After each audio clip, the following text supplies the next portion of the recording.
আসসালামু আলাইকুম রহমতুল্লাহ। প্রিয় দর্শক, আপনারা সবাই কেমন আছেন? আশা করি আল্লাহর অশেষ মেহেরবানি ও দয়ায় আপনারা সকলেই ভালো আছেন। প্রিয় দর্শক, আজ পবিত্র বৃহস্পতিবার দিন, একটি গুরুত্বপূর্ণ দিন। নবজি সাল্লাল্লাহু আলাইহি ওয়াসাল্লাম এই বৃহস্পতিবার দিনে রোজা রাখতেন। নবজি সাল্লাল্লাহু আলাইহি ওয়াসাল্লাম আরও বলেন, এই বৃহস্পতিবার দিনে আমি রোজা রাখতাম, কেননা এই দিনে আল্লাহ তাআলার দরবারে বান্দার আমলনামা পৌঁছায়। তাই আমি চাই আমার আমলনামা আল্লাহ তাআলার দরবারে রোজা অবস্থায় পৌঁছাক। সুবহানাল্লাহ, আল্লাহু আকবার। প্রিয় দর্শক, তাই এই বৃহস্পতিবার দিনে আপনারা আজকে এই 60টি ইস্তেগফার পাঠ করেন। ইনশাআল্লাহ এই 60টি ইস্তেগফার বৃহস্পতিবার দিনে পাঠ করার ফলে ওই গহীন কবরে আপনাদের কোনো আযাব হবে না এবং কোনো ভয় থাকবে না। নবীজি সাল্লাল্লাহু আলাইহি ওয়াসাল্লাম তার আদরের কন্যা হযরতে ফাতিমা রাদিয়াল্লাহু তাআলা আনহুকে ডেকে ডেকে বলেন, ও ফাতেমা, তুমি নিজে নিজেকে জাহান্নামের আগুন থেকে বাঁচাও, তুমি নিজে নিজেকে ওই গহীন কবরের আযাব থেকে বাঁচাও। প্রিয় দর্শক, কবরের আযাব এতটা ভয়ঙ্কর হবে যে দুনিয়ার মানুষ তা সহ্য করতে পারবে না। নবীজি সাল্লাল্লাহু আলাইহি ওয়াসাল্লাম ডেকে ডেকে তার পরিবারগণকে জাহান্নামের ভয় এবং কবরের আযাব সম্পর্কে বলে গেছেন। প্রিয় দর্শক, নবীজি সাল্লাল্লাহু আলাইহি ওয়াসাল্লাম আরও বলেন, ওই গহীন কবর এতটা ভয়ানক হবে যে যখন কোনো বদকার বান্দাকে ওই কবরে রেখে আসা হবে, তখন ওই বান্দার সাথে যে ঘটনা ঘটবে তা হলো, ওই বান্দার কবরে দুইজন ফেরেশতা এসে হাজির হবেন এবং তাদের নাম হচ্ছে মুনকার ও নাকির। তারা এসে তাকে উঠিয়ে বসাবে এবং তাকে 3টি প্রশ্ন করবে। প্রথম প্রশ্নটি হলো, তোমার রব কে? দ্বিতীয়টি প্রশ্নটি হলো, তোমার দিন কি? তৃতীয় প্রশ্নটি হলো, তোমার নবী কে? ওই বদকার বান্দা এতটাই পোড়াকপাল বদনসিব, বান্দা একটি প্রশ্নেরও উত্তর দিতে পারবে না। সে 3টি প্রশ্নের উত্তর দিবে, আমি কিছুই জানি না, আমি কিছুই জানি না, আমি কিছুই জানি না। তখন আল্লাহ রাব্বুল আলামিন ওই বান্দার প্রতি রাগান্বিত হবেন এবং ফেরেশতাদেরকে আদেশ দিবেন, হে ফেরেশতারা, তোমরা এই বদকার বান্দাকে আজকে পাকড়াও করো, কেননা এই বদকার বান্দা সারা জীবন এত আয়ু পাওয়ার পরেও আমি আল্লাহকে সঠিক মতো সেজদা করে নাই, আমার নবীর দেখানো পথে চলে নাই।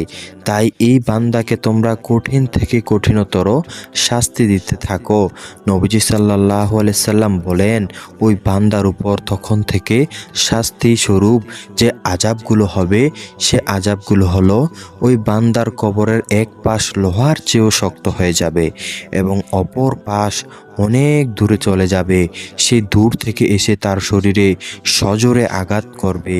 সে আঘাতের ফলে তার শরীরে যত হাড্ডি রয়েছে সমস্ত হাড্ডি চূর্ণ বিচূর্ণ হয়ে যাবে। নবীজি সাল্লাল্লাহু আলাইহি সাল্লাম বলেন, তার এক পাজরের হাড় অপর পাজরের হাড়ের উপর উঠে যাবে। এতটা কঠিন চাপ হবে ওই কবরের চাপ। প্রিয় দর্শক, দুনিয়ার কোনো মানুষ ওই গহীন কবরের চাপ সহ্য করতে পারবে না। প্রিয় দর্শক, নবীজি সাল্লাল্লাহু আলাইহি সাল্লাম আরও কিছু আলামতের কথা বলেছেন। নবীজি বলেছেন যে ওই বান্দার কবরে আরও কয়েকটি আযাব দেওয়া হবে। তার মধ্যে আরেকটি হলো, ওই বান্দার কবরে একটি বিষাক্ত সাপ ছেড়ে দেওয়া হবে। যে সাপটি এতটাই বিষাক্ত যে ওই সাপটি ওই বান্দাকে প্রতিনিয়ত দংশন করতে থাকবে। নবীজি সাল্লাল্লাহু আলাইহি সাল্লাম বলেন, ওই সাপের একটা নিঃশ্বাস যদি এই দুনিয়ার জমিনে পড়তো, এই দুনিয়ার যত সবুজ শ্যামল দেখতে পাইতেছ সমস্ত গাছপালা একেবারে নিষ্ক্রিয় হয়ে যেত। ওই সাপটার এতটাই বিষাক্ত, এতটাই তেজস্ক্রিয়তা ওই সাপের। প্রিয় দর্শক, একবার ভাবুন, এমন একটি বিষাক্ত সাপ যদি প্রতিনিয়ত আমাকে আপনাকে দংশন করে, আমি আপনি সহ্য করতে পারবো না? অবশ্যই না। কেননা কবরের আযাব সহ্য করার মতো ব্যক্তি এই দুনিয়াতে নেই। প্রিয় দর্শক, নবীজি সাল্লাল্লাহু আলাইহি সাল্লাম আরও কিছু আযাবের কথা বলেছেন। সেগুলো হলো, ওই বান্দাকে গরম পুঁজ খাওয়ানো হবে এবং তাকে খিদা লাগলে খেতে দেওয়া হবে কাঁটাযুক্ত একটি ফল, যেটা হবে এমনই কাঁটাযুক্ত সে খেলে তার গলায় আটকে যাবে। সে ইচ্ছে করে তা বেরও করতে পারবে না, আবার ইচ্ছে করলে তা গিলতে পারবে না। প্রিয় দর্শক, সেই ফলটি হলো, আমরা যারা আমরা খেয়েছি, আমরার ভেতরে যে আটিটি রয়েছে কাঁটাযুক্ত, এর থেকেও কয়েক হাজার গুণ বেশি কাঁটাযুক্ত থাকবে ওই ফলটি। প্রিয় দর্শক, একবার ভাবুন এমন অবস্থায় আমি আপনি পড়লে কি করব। তাই প্রিয় দর্শক, এই অবস্থা থেকে বাঁচার জন্য, এমন অবস্থায় যাতে আপনি না পড়েন সেজন্য দুনিয়াতে থেকেই আপনাকে প্রস্তুতি নিয়ে যেতে হবে। তাই প্রিয় দর্শক, এই কবরের গহীন আযাব থেকে বাঁচার জন্য আজকে সর্বপ্রথম যে ইস্তেগফারটি পাঠ করবেন সেই ইস্তেগফারটি হলো আল্লাহুম্মা গফিরলি ওয়ারহামনি ওয়া আতুবু আলাইয়া। প্রিয় দর্শক, আমি আবারও বলছি, আপনারা একটু মনোযোগ সহকারে শুনুন। আল্লাহুম্মা গফিরলি ওয়ারহামনি ওয়া আতুবু আলাইয়া। এই ইস্তেগফারটির অর্থ হলো, হে আল্লাহ, আমাকে ক্ষমা করে দিন, আমার প্রতি রহম করুন এবং আমার তওবা কবুল করুন। প্রিয় দর্শক, আপনারা বৃহস্পতিবার দিনে এই ছোট্ট ইস্তেগফারটি বেশি বেশি করে পাঠ করবেন। আল্লাহুম্মা গফিরলি ওয়ারহামনি ওয়া আতুবু আলাইয়া। কেননা এই ইস্তেগফারের অনেক মূল্য রয়েছে। যখন আপনি একবার ইস্তেগফার পাঠ করেন, আল্লাহ রব্বুল আলামিন আপনাকে সাথে সাথে ক্ষমা করে দেন। প্রিয় দর্শক, যদি কোনো বান্দা মন থেকে আল্লাহ তাআলার দরবারে ক্ষমা চায়, আল্লাহ ওই বান্দাকে খালি হাতে ফেরান না, আল্লাহ ওই বান্দাকে ক্ষমা করে দেন। প্রিয় দর্শক, আল্লাহ রব্বুল আলামিন যখন কোনো বান্দা তার দিকে এক পা অগ্রসর হয়, তখন আল্লাহ রব্বুল আলামিন ওই বান্দার দিকে 2 পা অগ্রসর হয়। যখন কোনো বান্দা আল্লাহ তাআলার দিকে হেঁটে হেঁটে আসে, আল্লাহ রব্বুল আলামিন ওই বান্দার দিকে দৌড়ে দৌড়ে আসে। প্রিয় দর্শক, নবীজি সাল্লাল্লাহু আলাইহি সাল্লাম আরও বলেন, আল্লাহ তাআলার দরবারে যখন কোনো বান্দা তওবা করে, ক্ষমা চায়, আল্লাহ তাআলার দিকে ফিরে আসে, আল্লাহ তাআলা এতটা খুশি হন যে যদি কোনো উট সাওরি তার উট নিয়ে মরুর মাঝখানে এসে উপস্থিত হয় এবং উটটি তার হাত থেকে ফসকে ছুটে যায় এবং দৌড়ে পালিয়ে যায়, ওই বান্দা ওই উটটিকে খুঁজতে খুঁজতে ক্লান্ত অবস্থায় এটি গাছের নিচে ঘুমিয়ে পড়ে এবং সে যখন একেবারে অসহায় হয়ে পড়ে, মৃত্যু ছাড়া আর কিছু বাকি থাকে না তার এই মরুর ভিতরে, কেননা ওই উটের উপরেই তার সমস্ত খাবার এবং পানীয় রয়েছে। ওই বান্দা যখন ঘুম থেকে উঠে দেখে এমতা অবস্থায় ওই উটটি তার পাশেই রয়েছে, ওই বান্দা যতটা না খুশি হয়, আল্লাহ রব্বুল আলামিন তার চেয়েও বেশি গুণ খুশি হয় যখন কোনো বান্দা আল্লাহ তাআলার দরবারে ফিরে আসে, তওবা করে। তাই প্রিয় দর্শক, আপনারা এই বৃহস্পতিবার দিনে আল্লাহ তাআলার দরবারে বেশি বেশি করে তওবা করুন এবং এই 2 নম্বরের ইস্তেগফারটি পাঠ করুন, সেটি হলো আস্তাগফিরুল্লাহ। প্রিয় দর্শক, আস্তাগফিরুল্লাহ একটি ছোট্ট ইস্তেগফার, কিন্তু এটির অনেক মূল্য রয়েছে। প্রিয় দর্শক, স্বয়ং আমাদের নবীজি সাল্লাল্লাহু আলাইহি ওয়াসাল্লাম দৈনিক 70 বারেরও অধিক ইস্তেগফার পাঠ করতেন। নবীজি সাল্লাল্লাহু আলাইহি ওয়াসাল্লামের কোনো গুনাহ নেই, তিনি নিষ্পাপ মাসুম, তারপরেও যদি তিনি দৈনিক 70 বারেরও অধিক ইস্তেগফার আস্তাগফিরুল্লাহ পাঠ করতে পারেন, তাহলে আমি আপনি এত হাজার হাজার গুনাহ করার পরেও কতবার আমাদের ইস্তেগফার পাঠ করা উচিত প্রিয় দর্শক। তাই প্রিয় দর্শক, আপনারা এই বৃহস্পতিবার দিনে আস্তাগফিরুল্লাহ বেশি বেশি করে পাঠ করবেন। প্রিয় দর্শক, হযরতে আহমদ ইবনে হাম্বল রহমাতুল্লাহ আলাইহি হাদিস সংগ্রহ করার জন্য বের হয়েছিলেন এবং তিনি এক পর্যায়ে একজন যুবকের দেখা পান। তিনি ওই যুবকের সাথে দেখা করেন। প্রিয় দর্শক, তিনি খেয়াল করেন ওই যুবক যখন রুটি বানাচ্ছে তখন সে পড়তেছে আস্তাগফিরুল্লাহ। ওই যুবক যখন রুটি বিক্রয় করে তখনও পড়ে আস্তাগফিরুল্লাহ। ওই যুবক যত কর্মকাণ্ড করে না কেন, সমস্ত কাজের বেলা সে পড়ে আস্তাগফিরুল্লাহ। তখন কৌতূহল হয়ে ওই যুবককে হযরত আহমদ ইবনে হাম্বল রহমাতুল্লাহ আলাইহি জিজ্ঞেস করলো, হে যুবক, আমি তোমাকে অনেকক্ষণ যাবৎ খেয়াল করতেছি, তুমি বারবার কেন এত বেশি বেশি করে ইস্তেগফার পাঠ করো এবং সমস্ত কাজের সব সময় বলো আস্তাগফিরুল্লাহ, এটার কারণ কি? তখন ওই যুবক বলল, হুজুর, এটা তো আমার নিত্যদিনের ওজিফা, আমি তো এটা সব সময় পাঠ করি, আমার সব সময় এটা জবানে থাকে, আমি যখন যে কাজ করি না কেন আমি সব সময় পাঠ করি আস্তাগফিরুল্লাহ। এর ফলে আল্লাহ রব্বুল আলামিন আমাকে একটি বিশেষত্ব দান করেছেন, সেটি হলো আমি যেই দোয়াই করি না কেন আল্লাহ রব্বুল আলামিন তা কবুল করে নেন। প্রিয় দর্শক, যে বান্দার দোয়া আল্লাহ রব্বুল আলামিন কখনো ফেরত দেন না তাকে বলা হয় মুস্তাজাবুদ দাওয়া। প্রিয় দর্শক, যুবকের এই কথা শুনে হযরত আহমদ ইবনে হাম্বল আশ্চর্য হয়ে গেলেন এবং বললেন, হে যুবক, কি বলো? তুমি যেই দোয়াই করো না কেন সেই দোয়াই কবুল হয়ে যায়? তখন ওই যুবকটি বলল, হ্যাঁ হুজুর, আমি যেই দোয়াই করি না কেন আমার সমস্ত দোয়াই কবুল হয়ে যায়, কেননা আমি সব সময় পাঠ করি আস্তাগফিরুল্লাহ। কিন্তু হুজুর, এই পর্যন্ত আমি যত দোয়া করেছি সব দোয়া কবুল হলেও আমার একটি দোয়া এখনও কবুল হয় নাই। তখন তিনি আরও আশ্চর্য হয়ে গেলেন এবং যুবককে প্রশ্ন করলেন, হে যুবক, কি বলো, তোমার সমস্ত দোয়া কবুল হয়েছে অথচ একটি দোয়া কবুল হয় নাই? কোন সেই দোয়া আমাকে বলো। তখন ওই যুবক বলতে লাগলো, আমি কিছুকাল আগে আল্লাহ তাআলার দরবারে একটি দোয়া করেছি। হে আল্লাহ, আমি শুনেছি যুগশ্রেষ্ঠ মুহাদ্দিস হযরত আহমদ ইবনে হাম্বল রহমাতুল্লাহ আলাইহি, আমি যদি তার কাছে যেতে পারতাম, তার দেখা পেতাম, তার হাতে হাত রেখে আমি মুসাফা করতাম এবং তার কপালে চুমু প্রদান করতাম। এই কথা শুনে হযরত আহমদ ইবনে হাম্বল রহমাতুল্লাহ আলাইহি আশ্চর্য হয়ে পড়লেন। তিনি বললেন, এও কি সম্ভব? তিনি কান্নার কণ্ঠস্বরে ওই যুবককে ডাক দিয়ে বললেন, হে যুবক, শোনো, আল্লাহ তাআলা তোমার এই দোয়াটিও কবুল করে নিয়েছেন, কেননা তোমার হাম্বলের দরবারে যেতে হয়নি, হাম্বল নিজেই তোমার দরবারে হাজির হয়েছে।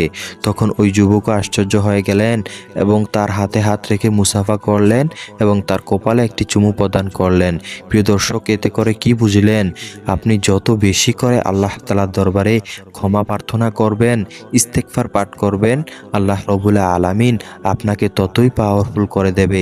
প্রিয় দর্শক, এই বান্দা আস্তাগফিরুল্লাহ পাঠ করার ফলে আল্লাহ তাআলা তাকে মুস্তাজাবুদ দাওয়া হিসেবে পরিণত করে দিয়েছেন। প্রিয় দর্শক, এক বোন জানিয়েছে সে আস্তাগফিরুল্লাহ পাঠ করার ফলে তার সন্তান দান করেছে আল্লাহ রব্বুল আলামিন। তেমনি করে আরও অনেকে অনেক বলেছেন, কেউ চাকরি পেয়েছেন, কারো বিয়ে হয়েছে, যেগুলো হওয়ার কথাই ছিল না। প্রিয় দর্শক, আপনিও আমল করে দেখতে পারেন, ইনশাআল্লাহ আপনার দোয়াও কবুল হয়ে যাবে। প্রিয় দর্শক, তাই বেশি বেশি করে আপনারা এই বৃহস্পতিবার দিনে আল্লাহ তাআলার দরবারে ইস্তেগফারটি পাঠ করুন, আস্তাগফিরুল্লাহ। প্রিয় দর্শক, এখন চলুন আমরা জেনে নেই তৃতীয় নাম্বারে যে ইস্তেগফারটি রয়েছে সেই ইস্তেগফারটি, রাব্বিক ফিরলি ওয়া আতুবু আলাইয়া ইন্নাকা আনতাত তাওয়াবুর রহিম। প্রিয় দর্শক, আমি আরও একবার বলছি, আপনারা একটু মনোযোগ সহকারে শুনুন। রাব্বিক ফিরলি ওয়া আতুবু আলাইয়া ইন্নাকা আনতাত তাওয়াবুর রহিম। এই ইস্তেগফারটির অর্থ হলো, হে আল্লাহ, আমাকে ক্ষমা করে দিন এবং আমার তওবা কবুল করুন, নিশ্চয়ই আপনি তওবা কবুলকারী ও দয়ালু। প্রিয় দর্শক, আপনারা বৃহস্পতিবার দিনে এই তৃতীয় নাম্বারের ইস্তেগফারটি অবশ্যই বেশি বেশি করে পাঠ করবেন। এই ইস্তেগফারটির অনেক মূল্য রয়েছে। ইস্তেগফারটি হলো, রাব্বিক ফিরলি ওয়া আতুবু আলাইয়া ইন্নাকা আনতাত তাওয়াবুর রহিম। প্রিয় দর্শক, নবীজি সাল্লাল্লাহু আলাইহি সাল্লাম বলেন, বান্দা যখন আল্লাহ তাআলার দরবারে ফিরে আসে, আল্লাহ তাআলার কাছে পাওনা চায়, আল্লাহ রব্বুল আলামিন ওই বান্দার রিজিক বৃদ্ধি করে দেন। প্রিয় দর্শক, নবীজি সাল্লাল্লাহু আলাইহি সাল্লামকে আল্লাহ রব্বুল আলামিন বলেন, হে নবী, আপনি যতদিন তাদের মধ্যে বেঁচে রয়েছেন ততদিন আমি তাদের উপর আযাব ও গজব নাজিল করব না, এবং তারা যতদিন ইস্তেগফার পাঠ করবে তাদের উপর আমি কোনো আযাব ও গজব নাজিল করব না।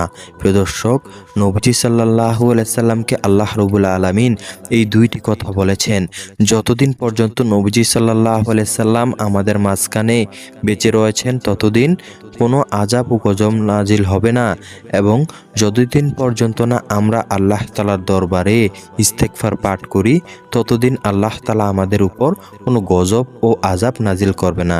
প্রিয় দর্শক, নবীজি সাল্লাল্লাহু আলাইহি সাল্লাম সেই 1400 বছর পূর্বে ইন্তিকাল করেছেন এবং আমাদের মাঝখান থেকে চলে গেছেন।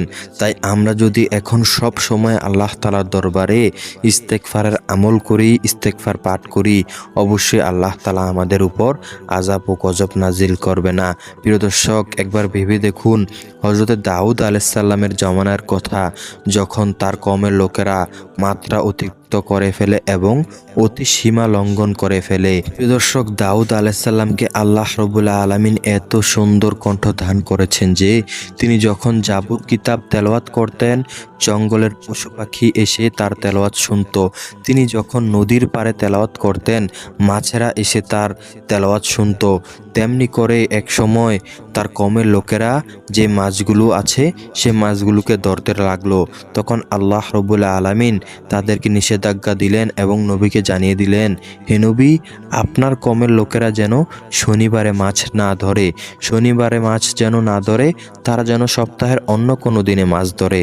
তখন তার কওমের লোকদেরকে হযরত দাউদ আলাইহিস সালাম জানিয়ে দিলেন, আল্লাহ রাব্বুল আলামিন নিষেধ করেছেন তোমাদেরকে শনিবারে মাছ ধরতে, তাই তোমরা শনিবারে মাছ ধরো না, তোমরা সপ্তাহের অন্য দিনে মাছ ধরো। তখন তার কওমের লোকেরা একটু চালাকি করলো। তারা কি করলো, শনিবারে যে মাছগুলো পাড়ে এসে যায় সেই মাছগুলোকে বেড়ি দিয়ে আটকে ফেলে এবং শনিবার চলে যাওয়ার পরে তারা রবিবারে, সোমবারে, অন্যান্য দিনে এই মাছগুলো ধরে। তখন তারা এই সুতা দিতে লাগলো যে আমরা তো শনিবারে মাছ ধরি না, আমরা অন্য দিন মাছ ধরি।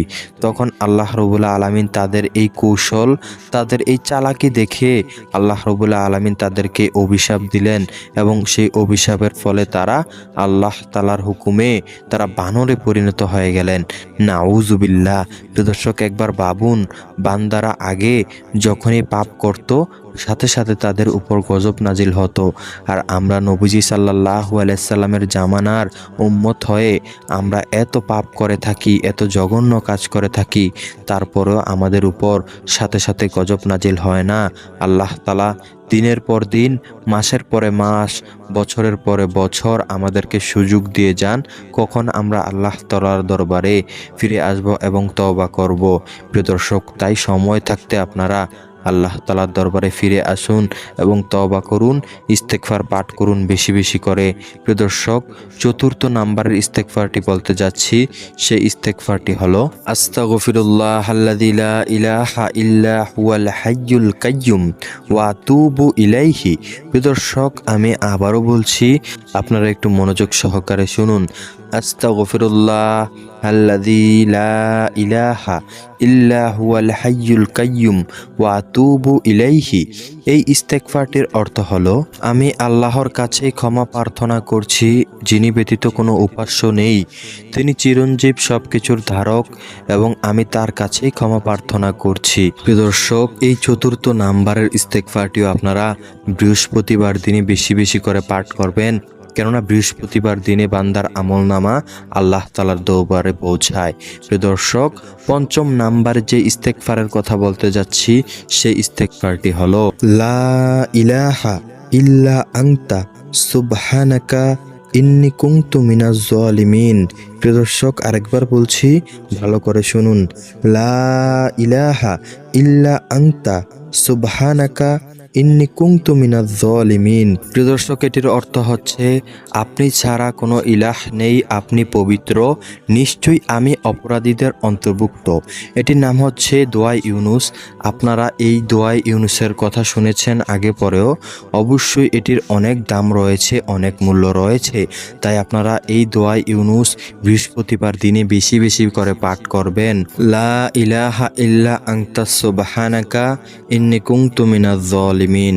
প্রিয় দর্শক, এখন চলুন আমরা জেনে নেই ষষ্ঠ নাম্বারে যে ইস্তেগফারটি রয়েছে সেই ইস্তেগফারটি।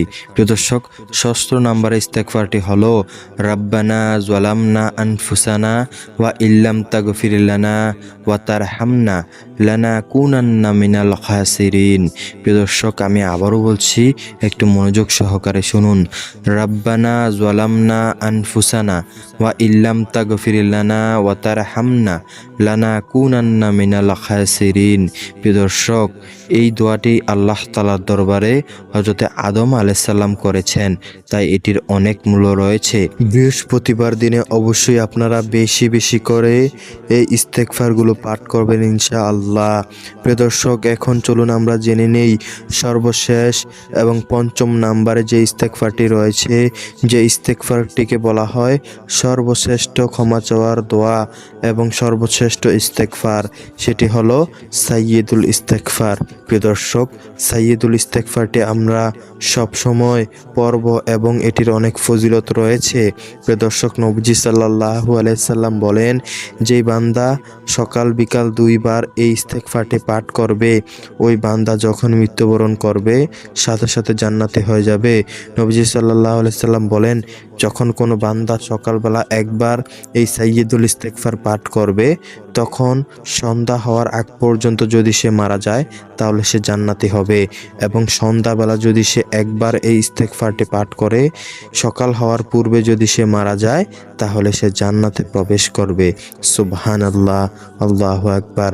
তাই প্রিয় দর্শক, এই গুরুত্বপূর্ণ ইস্তেগফারটি আপনারা ভালো মনোযোগ দিয়ে শুনুন। আমি বলছি, আপনারা একটু ভালো করে শুনুন।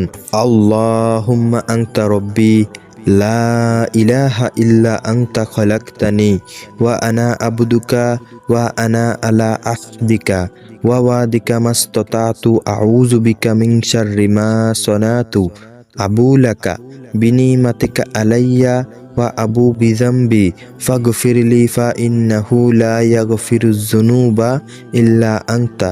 প্রিয় দর্শক, আমি আবারও বলছি, আপনারা একটু ভালো করে শুনুন। আল্লাহুম্মা আনতা রব্বি লা ইলাহা ইল্লা আনতা খলাকতানি ওয়া আনা আবদুকা ওয়া আনা আলা আহদিকা ওয়া ওয়াদিকা মাস্তাতাতু আউযু বিকা মিন শাররি মা সানাতু আবু লাকা বিনিমাতিকা আলাইয়া ওয়া আবু বিযামবি ফাগফিরলি ফা ইন্নাহু লা ইয়াগফিরুয যুনুবা ইল্লা আনতা। প্রিয় দর্শক, এই ইস্তেগফারটির অর্থ হলো, হে আল্লাহ, আপনি আমার রব, আপনি ছাড়া কোনো উপাস্য নেই। আপনি আমাকে সৃষ্টি করেছেন এবং আমি আপনার বান্দা। আমি আপনার অঙ্গীকার ও প্রতিশ্রুতির উপর সাধ্যমতো অটল আছি। আমি যা করেছি তার অনিষ্ট থেকে আপনার কাছে আশ্রয় প্রার্থনা করছি। আমার প্রতি আপনার অনুগ্রহকে স্বীকার করছি এবং আমার গুনাহগুলোকেও স্বীকার করছি। সুতরাং আমাকে ক্ষমা করে দিন, কারণ আপনি ছাড়া আর কেহই গুনাহ ক্ষমা করতে পারে না। সুবহানাল্লাহ। প্রিয় দর্শক, এত সুন্দর একটি ইস্তেগফারের অর্থ প্রিয় দর্শক, তাই একে বলা হয় সর্বশ্রেষ্ঠ ইস্তেগফার। প্রিয় দর্শক, আজকে বৃহস্পতিবার দিনে আপনারা এই 7টি ইস্তেগফার বেশি বেশি করে পাঠ করবেন ইনশাআল্লাহ। যারা পারেন না তারা একটু ভালো করে স্ক্রিন থেকে দেখে মুখস্থ করে নেবেন এবং ভিডিওর শেষে অবশ্যই লাইক এবং কমেন্ট করে জানাবেন। তো প্রিয় দর্শক, এই ছিল আজকের মতো ভিডিও।